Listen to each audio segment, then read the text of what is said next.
भारत का भौतिक भूगोल 2.1 2.33 India proposed interbasin water transfer links 1 Manas Sankosh Teesta 2 Kosi Ghaghara 3 Gandak Ganga 4 Ghaghara Yamuna 5 Sarda Yamuna 6 Yamuna Rajasthan 7 Rajasthan Sabarmati 8 Chunar Sone barrage 9 Sone dam southern tributaries of Ganga 10 Ganga Farakka Damodar Subarnarekha 11 Subarnarekha Mahanadi 12 Kosi Mechi 13 Farakka Sunderbans 14 Jogighopa Teesta Farakka alternate map not to scale peninsular component 15 Mahanadi Manibhadra Godavari Dowleswaram 16 Godavari Inchampalli Krishna Pulichintala 17 Godavari Inchampalli Krishna Nagarjunasagar 18 Godavari Polavaram Krishna Vijayawada 19 Krishna Almatti Pennar 21 Krishna Srisailam Pennar 21 Krishna Nagarjunasagar Pennar Somasila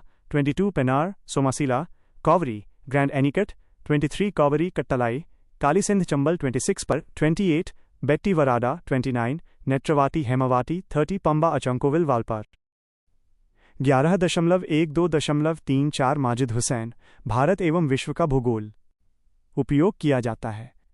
यह कुल जल उपयोग का लगभग 80% है। साथ ही औद्योगिक मांगों के कारण जलभृत का ह्रास होता है। उदाहरण के लिए पंजाब क्षेत्र में कृषि हेतु जल के अत्यधिक उपयोग के कारण जल स्तर में गिरावट आई है। जल प्रदूषण वाटर पोल्यूशन औद्योगिक एवं कृषि गतिविधियों से निकलने वाले प्रदूषक जल स्रोतों को प्रदूषित कर सकते हैं, जिससे ये स्रोत पीने और सिंचाई के लिए अनुपयुक्त हो जाते हैं। केंद्रीय प्रदूषण नियंत्रण बोर्ड सीपीसीबी पूरे भारत में जल गुणवत्ता की निगरानी करता है, जिससे पता चलता है कि कई नदियां तथा झीलें प्रदूषित हैं। इसका एक उल्लेखनीय उदाहरण अत्यधिक प्रदूषित यमुना नदी है, जो नीचे की ओर पानी की गुणवत्ता को प्रतिकूल रूप से प्रभावित करती है। जल संकट के परिणाम कॉन्सिक्वेंसेज ऑफ वाटर स्ट्रेस कृषि प्रभाव एग्रीकल्चरल इम्पैक्ट जल की कमी के कारण फसलें खराब हो सकती हैं तथा कृषि उत्पादकता कम हो सकती है, जिससे 1.4 बिलियन से अधिक लोगों की खाद्य सुरक्षा को खतरा हो सकता है। शहरी जल की कमी अर्बन वाटर शॉर्टेजेस तेजी से बढ़ते शहरीकरण के कारण पानी की मांग बढ़ रही है। इस कारण शहरी क्षेत्रों में पानी की कमी हो रही है। चेन्नई तथा दिल्ली जैसे बड़े शहरों में हाल के वर्षों में पानी की भारी कमी देखी गई है। संसाधनों को लेकर संघर्ष कॉन्फ्लिक्ट्स ओवर रिसोर्सेज सीमित जल संसाधन होने से आपूर्ति के लिए प्रतिस्पर्धा समुदायों एवं राज्यों के बीच संघर्ष भड़का सकती है। जल संकट का समाधान एड्रेसिंग वाटर स्ट्रेस जल संरक्षण वाटर कंजर्वेशन घरों उद्योगों और कृषि में जल संरक्षण को प्रोत्साहित करना आवश्यक है। जल शक्ति अभियान जैसी पहल का उद्देश्य जल संरक्षण के प्रति लोगों में जागरूकता बढ़ाना है। बेहतर जल प्रबंधन एनहांस्ड वाटर मैनेजमेंट वर्षा जल संचयन प्रणालियों एवं कुशल सिंचाई तकनीकों सहित बेहतर जल प्रबंधन तथा आधारभूत संरचना में निवेश से जल संरक्षण में सहायता मिल सकती है। कुओं बावड़ियों और मेड़बंदी जैसे पारंपरिक संरक्षण के तरीकों को पुनर्बहाल करना भी फायदेमंद हो सकता है। प्रदूषण नियंत्रण पोल्यूशन कंट्रोल औद्योगिक एवं कृषि स्रोतों से होने वाले प्रदूषण के प्रबंधन के लिए कड़े विनियमन एवं प्रवर्तन तंत्र लागू करना महत्वपूर्ण है। सीपीसीबी तथा राज्य प्रदूषण नियंत्रण बोर्डों एसपीसीबी को प्रदूषण नियंत्रण कानूनों को कड़ाई से लागू करना चाहिए।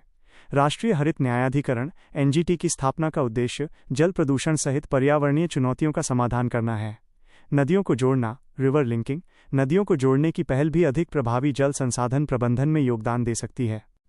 भारत की नदी जोड़ो परियोजना Indian river linking project Bharat में नदियों को आपस में जोड़ने की अवधारणा सबसे पहले 19वीं सदी में British engineer sir Arthur cotton द्वारा प्रस्तुत की गई थी। भारत की स्वतंत्रता के बाद 1960 के दशक में इस विचार पर फिर से विचार किया गया और 1980 के दशक में जल की कमी और बाढ़ के प्रति बढ़ती चिंताओं के कारण इसे और बल मिला। अगस्त 1980 में तत्कालीन सिंचाई मंत्रालय अब जल शक्ति मंत्रालय द्वारा जल संसाधनों के विकास के लिए जल अधिशेष बेसिन से जल की कमी वाले बेसिन में जल स्थानांतरित करने के लिए राष्ट्रीय परिप्रेक्ष्य योजना एनपीपी तैयार की गई थी। प्रतिक्रिया स्वरूप परियोजना की व्यवहार्यता का आकलन करने के लिए वर्ष 1982 में राष्ट्रीय जल विकास एजेंसी एनबीडीयूई की स्थापना की गई थी। भारत के उच्चतम न्यायालय ने अनेक अवसरों पर हस्तक्षेप करते हुए सरकार से इन योजनाओं को अंतिम रूप देने और कार्यान्वयन शुरू करने का आग्रह किया है। परियोजना सिंहावलोकन प्रोजेक्ट ओवरव्यू नदियों को परस्पर जोड़ने की परियोजना का उद्देश्य जलाशयों एवं नहरों की एक प्रणाली के माध्यम से विभिन्न भारतीय नदियों को जोड़ना है। इसमें दो मुख्य घटक शामिल हैं। 1. हिमालयी नदियों का विकास हिमालयन रिवर्स डेवलपमेंट। इसमें उत्तरी भारत में नदियों को आपस में जोड़ना शामिल है, जैसे कि गंगा एवं यमुना, जिसमें 14 संभावित लिंक की पहचान की गई है। 2. प्रायद्वीपीय नदियों का विकास, पेनिनसुलर रिवर्स डेवलपमेंट। इसमें गोदावरी, कृष्णा, कावेरी तथा महानदी सहित प्रायद्वीपीय भारत में नदियों को आपस में। भारत का भौतिक भूगोल 11.1.2.3.5 जोड़ने पर ध्यान केंद्रित किया गया है, जिसमें 16 संभावित लिंक की पहचान की गई है। इसके अतिरिक्त कुछ राज्यों ने अंतर्राज्यीय नदी जोड़ों पहल का प्रस्ताव दिया है। संभावित लाभ, पोटेंशियल बेनिफिट्स, बाढ़ नियंत्रण, फ्लड कंट्रोल। अधिशेष जल वाले क्षेत्रों से पानी की कमी वाले क्षेत्रों में जल का स्थानांतरण करते हुए ये परियोजना बाढ़ को कम करने में मदद कर सकती है। बेहतर सिंचाई, एनहांस्ड इरिगेशन। ये परियोजना शुष्क क्षेत्रों में अधिक भरोसेमंद जल आपूर्ति प्रदान कर सकती है, जिससे कृषि उत्पादकता में वृद्धि होगी। सूखा राहत, ड्राउट रिलीफ। ये परियोजना जल स्थानांतरण के माध्यम से जल की कमी वाले क्षेत्रों में सूखे की स्थिति को कम कर सकती है। जल विद्युत उत्पादन, हाइड्रो पावर जनरेशन। इस परियोजना से जल विद्युत उत्पादन की सुविधा भी मिल सकती है। संभावित कमियां, पोटेंशियल ड्रॉबैक्स। पर्यावरण संबंधी चिंताएं, एनवायरमेंटल कंसर्न्स। बांधों एवं नहरों के निर्माण से पारिस्थितिकी तंत्र बाधित हो सकता है, समुदाय विस्थापित हो सकते हैं तथा अवसादन, तलछट जमाव बढ़ सकता है। सामाजिक मुद्दे, सोशल इश्यूज। परियोजना के कारण जल अधिकारों एवं नदियों या बांध निर्माण क्षेत्रों के आसपास रहने वाले व्यक्तियों के संभावित विस्थापन के बारे में प्रश्न चिन्ह उठ सकते हैं। आर्थिक व्यवहार्यता, इकोनॉमिक वायबिलिटी। निर्माण, रखरखाव एवं पर्यावरणीय शमन से जुड़ी भारी लागत इसकी आर्थिक व्यवहार्यता के प्रति चिंताएं पैदा करती है। अनिश्चित परिणाम, अनसर्टन आउटकम्स। अपने उद्देश्यों को पूरा करने में ये परियोजना कितनी प्रभावी होगी, ये विवाद का विषय है। विशेष रूप से वाष्पीकरण से होने वाली जलहानि तथा संभावित जलभराव के संबंध में परिणाम अनिश्चित है। अंतर्राज्यीय जल बंटवारे की चुनौतियां, इंटर और स्टेट वाटर शेयरिंग चैलेंजेस। अलग अलग आवश्यकताओं वाले राज्यों के बीच जल बंटवारे के समझौतों के संबंध में बातचीत करना एक जटिल चुनौती है। वर्तमान स्थिति, करंट स्टेटस। यह परियोजना निरंतर चर्चा का विषय बनी हुई है। एक पायलट पहल के रूप में देखे जाने वाली केन बेतवा नदी जोड़ो परियोजना 2014 में कैबिनेट की मंजूरी मिली थी, लेकिन पर्यावरणीय मंजूरी तथा अंतर्राज्यीय समझौतों के संदर्भ में चुनौतियों का सामना करना पड़ रहा है। पट्टिसीमा लिफ्ट सिंचाई परियोजना का उद्घाटन 2016 में किया गया था। इसका उद्देश्य गोदावरी की पोलावरम परियोजना से कृष्णा नदी में पानी स्थानांतरित करके गोदावरी एवं कृष्णा नदियों को जोड़ना है। NBDUE अन्य प्रस्तावित लिंक की व्यवहार्यता का मूल्यांकन कर रहा है। भारतीय जलवायु, इंडियन क्लाइमेट। भारत की जलवायु अपने क्षेत्रों में दक्षिणी तटीय क्षेत्रों में उष्णकटिबंधीय परिस्थितियों से लेकर उत्तरी क्षेत्रों में शीत समशीतोष्ण परिस्थितियों तक काफ़ी विविधता लिए हुए है। इसमें पश्चिम में शुष्क, रेगिस्तान जैसी परिस्थितियां और पूर्व में भारी वर्षा शामिल है। भारत की जलवायु मुख्य रूप से मानसूनी है। भारत में होने वाली वार्षिक वर्षा का लगभग 75%, पश्चिमी एवं मध्य भारत में 90%, दक्षिणी एवं उत्तर पश्चिमी भारत में 50-75% मानसून के दौरान होती है। भारत की जलवायु को प्रभावित करने वाले मुख्य कारक, की फैक्टर्स इन्फ्लुएंसिंग इंडियाज क्लाइमेट। 1. अक्षांश, लैटिट्यूड। भारत लगभग 6 डिग्री उत्तरी अक्षांश से 35 डिग्री उत्तरी अक्षांश तक फैला हुआ है तथा इसका अधिकांश भाग उष्णकटिबंधीय क्षेत्र में आता है, जिसके परिणामस्वरूप उच्च सौर विकिरण और सामान्य रूप से पूरे वर्ष गर्म तापमान रहता है। यद्यपि उच्च अक्षांश के साथ उत्तरी क्षेत्रों में अधिक समशीतोष्ण परिस्थितियां हैं, जिससे जलवायु ठंडी होती है। 2. Himalaya, the Himalayas. ये ऊंची पर्वत श्रृंखला मध्य एशिया से आने वाली ठंडी, शुष्क हवाओं के विरुद्ध अवरोध के रूप में कार्य करके जलवायु को आकार देने में महत्वपूर्ण भूमिका निभाती है। ये भारतीय उपमहाद्वीप के अधिकांश भाग को कठोर सर्दियों से बचाता है तथा मानसून के निर्माण में सहायता करता है, जो गर्मियों के महीनों के दौरान आवश्यक वर्षा लाता है।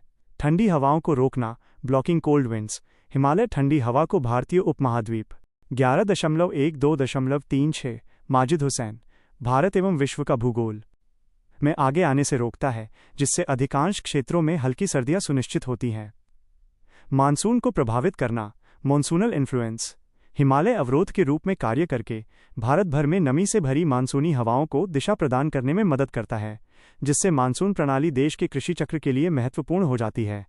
3. दबाव एवं पवन प्रणाली, pressure and wind systems. Bharat में मौसमी दबाव और हवा का पैटर्न इसके मौसम को बहुत प्रभावित करते हैं। ग्रीष्मकालीन मानसून, समर मानसून। गर्मियों के दौरान भारत में कम दबाव की स्थिति होने के कारण दक्षिण पश्चिम से नमी युक्त हवाएं प्रवाहित होती है, जिसके परिणाम स्वरूप भारी वर्षा होती है। शीतकालीन परिसंचरण, विंटर सर्कुलेशन। सर्दियों में उच्च दबाव के कारण उत्तर पूर्व से शुष्क हवाएं चलती है।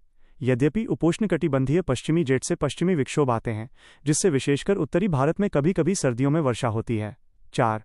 महासागरीय जलधाराएं, ओशन करंट्स, अरब सागर, बंगाल की खाड़ी तथा हिंद महासागर के साथ तटीय रेखाएं, आसपास के जल निकाय तटीय क्षेत्रों में जलवायु को संतुलित करने में सहायता करते हैं। हिंद महासागर की भूमध्यरेखीय धारा जैसी गर्म जलधाराएं उच्च आर्द्रता और गर्म तटीय परिस्थितियों के निर्माण में योगदान करती हैं। 5. महाद्वीपीयता, कॉन्टिनेंटैलिटी, जैसे जैसे आप अंतर्देशीय क्षेत्र में आगे बढ़ते हैं, समुद्र का संयमित प्रभाव कम होता जाता है, जिससे तापमान में अत्यधिक भिन्नता होती है। तटीय क्षेत्रों की तुलना में अंतर्देशीय क्षेत्रों में गर्मियां अधिक गर्म और सर्दियां अधिक सर्द होती हैं। 6. भूस्थलीय आकृतियां, रिलीफ फीचर्स, भारत की विविध भूस्थलाकृति भी स्थानीय जलवायु को आकार देने में महत्वपूर्ण भूमिका निभाती है। उदाहरण के लिए पश्चिमी घाट, वेस्टर्न घाट्स, ये पहाड़ अवरोध के रूप में कार्य करते हैं, जिससे इन पहाड़ों के हवा की दिशा वाले भाग में भारी वर्षा होती है और इनके विपरीत भाग में वर्षा छाया क्षेत्र बन जाता है। हिमालय, द हिमालयास, हिमालय की अधिक ऊंचाई के कारण उत्तरी क्षेत्रों में शीत जलवायु है, जबकि पठारी एवं मैदानी क्षेत्र में समशीतोष्ण या उष्णकटिबंधीय जलवायु है। ये सभी कारक मिलकर भारत की जलवायु परिस्थितियों में व्यापक विविधता पैदा करते हैं। इस कारण भारत विश्व में भौगोलिक एवं जलवायु की दृष्टि से सर्वाधिक विविधता वाले देशों में से एक है। भारत के मौसम, सीजन्स ऑफ इंडिया। भारत में 4 ऋतुएं हैं, जिनमें से प्रत्येक के साथ विविध विशेषताएं जुड़ी हुई हैं। ये 4 ऋतुएं हैं। 1. शीत ऋतु, दिसंबर से अप्रैल के आरंभ तक।